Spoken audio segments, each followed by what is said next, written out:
morning, everybody, and welcome to Law and Crime. I'm Jesse Weber, and thanks for joining us here on the network, where we cover the most interesting live trials and legal stories in the news today. We have a lot to cover, so let's get started.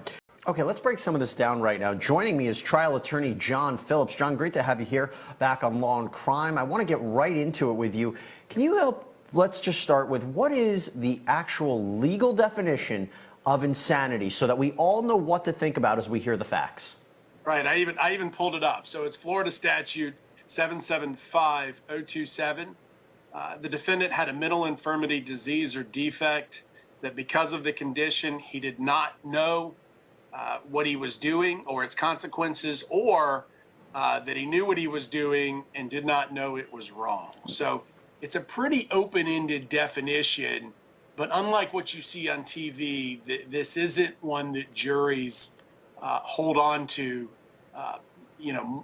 very often. I mean, we're talking a fraction of a percent of cases, unlike, like I said, you see on TV. So I want to keep playing the prosecution's opening statement because I guess the real question is, did he know what he was doing? Did he know what he was doing was against the law? Did he know what the result of his actions would be? Let's continue on with the prosecution's opening statement, and then we'll break it down. He knows that not only he has committed this crime, but that an officer saw it. They're going to be looking for him, so he can't wait. So instead of waiting to pay the toll, he backs up, drives over some cones, goes through a closed lane to get out of there. Drives over the main span of the Skyway into Manatee County. And we'll get back to him in a moment. But first I want to talk about Officer Vickers, because his immediate focus is on this child. He runs to the edge of the bridge, he looks over into the water, and all he sees is blackness, darkness. I told you it's windy. It's extremely windy on the top of a bridge in those conditions, and the wind is ripping underneath that bridge. The water is choppy, and he never once sees the child in the water. If he did, it's likely he would have jumped, but he never saw her. So he immediately sees that there's a ladder at the top of the bridge. He climbs down the ladder. Now he's in full uniform.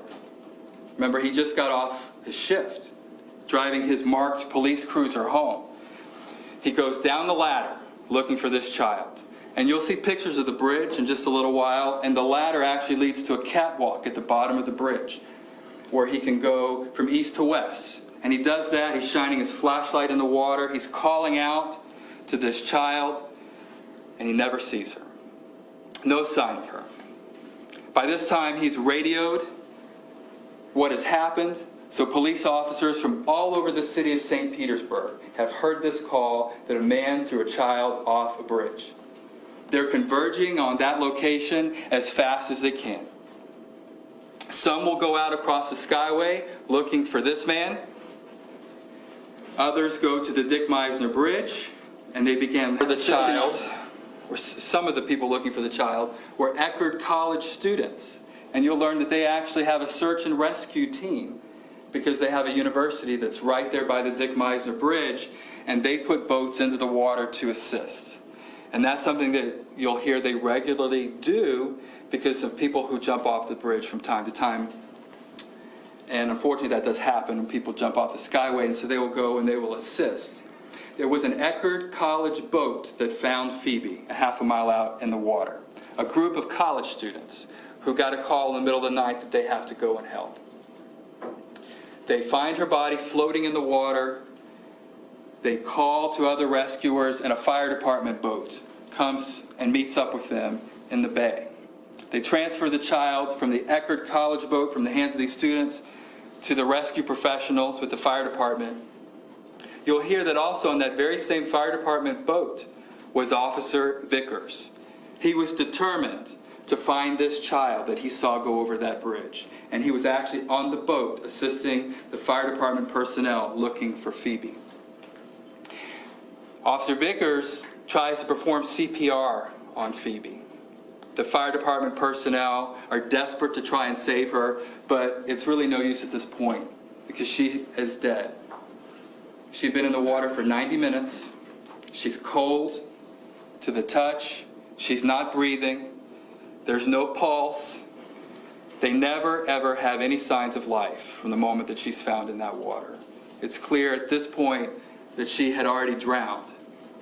But you'll hear that fire department, rescue personnel weren't prevented by that. They continued to perform CPR on the boat. All right, so John, real quick, based upon what we learned is the definition of insanity, if he didn't know what he was doing or its consequences, or if he did know what he was doing or his consequences but didn't know what it was wrong, if he's running away from the police, right there, isn't that the whole case, how it's not insanity? That's it. You have to prove insanity by clear and convincing evidence that you didn't know what was wrong. And if you're running away, if you're spending 90 minutes on this getaway mission and you're fleeing the scene, guess what? You knew it was wrong. And so they're gonna prove essentially guilt by what happened after the incident in this case, which is a bit unusual because the defendant admitted what he did. He just said he had no idea that was right or wrong, but his actions say otherwise. Yeah, and I want to analyze his background and what the defense had to say as well, so hopefully we'll have some time to do that. We're going to take a quick break, and when we come back, either we'll have time to analyze this case or we might be live in that trial. So stay tuned here on Law and Crime. We'll be right back.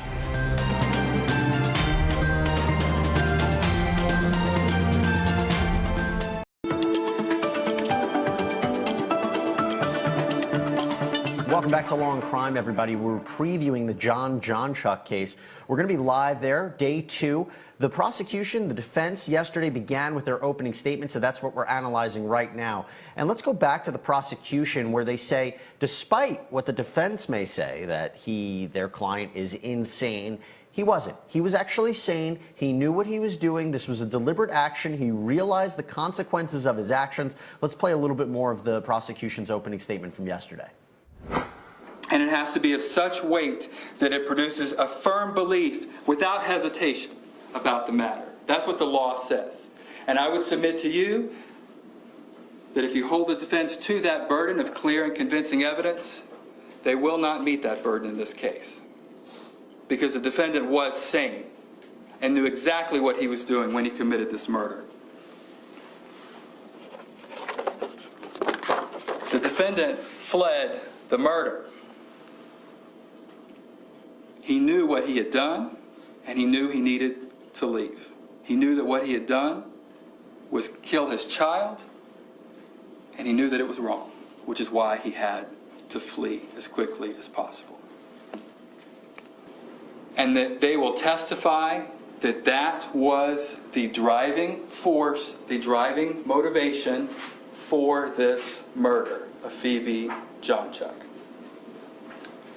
You will learn that antisocial personality disorder involves characteristics such as impulsivity, someone who's impulsive, someone who is callous and lacking in empathy, and that psychopathy is the most extreme form of this antisocial personality disorder. Members of the jury. Now, John, the defendant has been accused of being manipulative and that he tries to, control the situation. My question to you is, what do you make of the theory that all of this behavior leading up to him allegedly killing his daughter, because he hasn't been found guilty of anything yet, all this leading up to it, asking for exorcisms and baptisms and saying to this officer, you have no free will, and thinking that there's demons.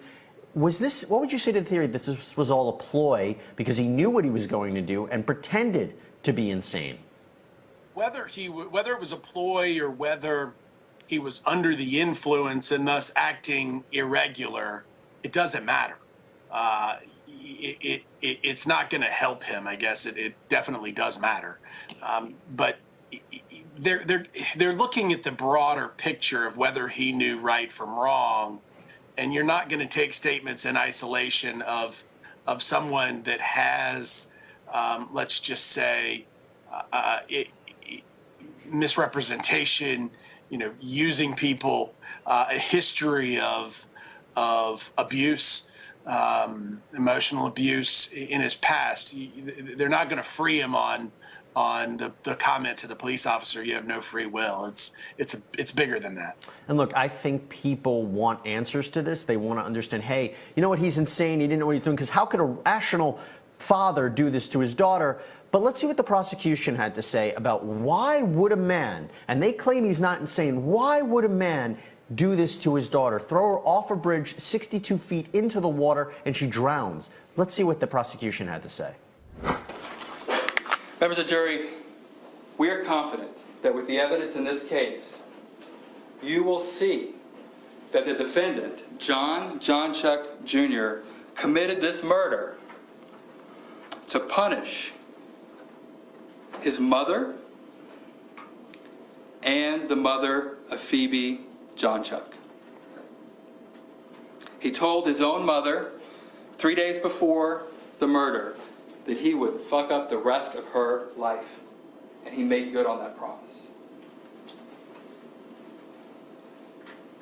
That little girl was the only light that she had, and he struck at her heart when he killed that child.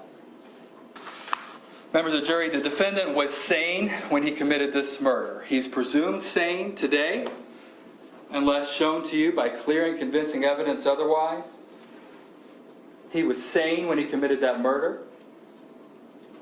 He is the one who did it, and we are asking that you hold him responsible for it.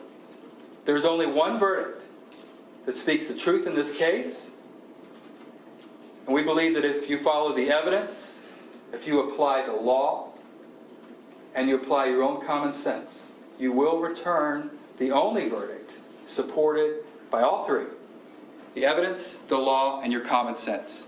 And that is a verdict of guilty of first-degree murder for the death of Phoebe John Chuck. John, I mean, they are portraying a very evil person here with a very evil intent and purpose. What do you think about their theory of why he did this? They're focusing on the general psychosis rather than the specific psychosis, that this guy had psychological problems and character flaws, to put it lightly. But he was fine on that night, that he was deliberate on that night, that it was designed to punish. Look, Jeffrey Dahmer, you can't just say because of the acts of a person that they're going to be deemed insane just based upon the acts. Jeffrey Dahmer pled insanity. He was convicted.